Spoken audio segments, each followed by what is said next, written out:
এনেকুৱা এটা কথা চলিছে যে আমি চতুৰ্থ বৰ্গৰ পদ যদি চৰকাৰী নিয়মত দিওঁ তেতিয়াহ'লে লোকেল ল'ৰাই নাপায়। লোকেল ল'ৰাই কিয় নাপায়? পৰীক্ষা দিব লাগে। গতিকে তাকে লৈ গাঁও চহৰবিলাকত স্থানীয় ল'ৰাবিলাকে আপত্তি কৰে।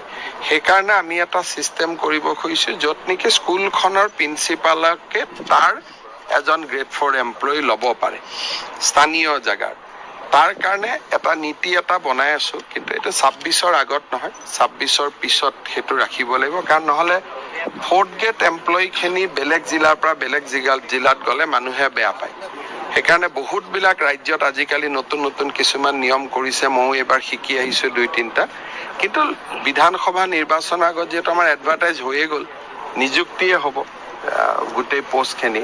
সেইকাৰণে এতিয়া নহয়, বিধানসভা ইলেকশ্যনৰ পিছত কলেজৰ গ্ৰেড 4 পোষ্ট, হস্পিটেলৰ গ্ৰেড 4 পোষ্ট, স্কুলৰ গ্ৰেড 4 পোষ্ট, এইখিনি যাতে সেই মৌজাটোৰ ল'ৰাই বা সেই গাঁৱৰ ল'ৰাই পায়, তাৰ কাৰণে আমি নীতি এটা বনাই আছোঁ। এনেকুৱা এটা কথা চলিছে যে আমি চতুৰ্থ বৰ্গৰ পদ যদি চৰকাৰী নিয়মত দিওঁ তেতিয়াহ'লে লোকেল ল'ৰাই নাপায়। লোকেল ল'ৰাই কিয় নাপায়? পৰীক্ষা দিব লাগে। গতিকে তাকে লৈ গাঁও চহৰবিলাকত স্থানীয় ল'ৰাবিলাকে আপত্তি কৰে।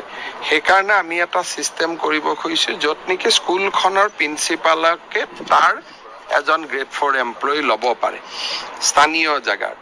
তাৰ কাৰণে এটা নীতি এটা বনাই আছো, কিন্তু এইটো 26ৰ আগত নহয়, 26ৰ পিছত সেইটো ৰাখিব লাগিব। কাৰণ নহ'লে 4th গ্ৰেড এমপ্লয়ীখিনি বেলেগ জিলাৰ পৰা বেলেগ জিলাত গ'লে মানুহে বেয়া পায়। সেইকাৰণে বহুতবিলাক ৰাজ্যত আজিকালি নতুন নতুন কিছুমান নিয়ম কৰিছে। ময়ো এইবাৰ শিকি আহিছোঁ 2-3টা। কিন্তু বিধানসভা নিৰ্বাচনৰ আগত যিহেতু আমাৰ এডভাৰটাইজ হৈয়ে গ'ল, নিযুক্তিয়ে হ'ব গোটেই পোষ্টখিনি। সেইকাৰণে এতিয়া নহয়, বিধানসভা ইলেকশ্যনৰ পিছত কলেজৰ গ্ৰেড 4 পোষ্ট, হস্পিটেলৰ গ্ৰেড 4 পোষ্ট, স্কুলৰ গ্ৰেড 4 পোষ্ট, এইখিনি যাতে সেই মৌজাটোৰ ল'ৰাই বা সেই গাঁৱৰ ল'ৰাই পায়, তাৰ কাৰণে আমি নীতি এটা বনাই আছোঁ।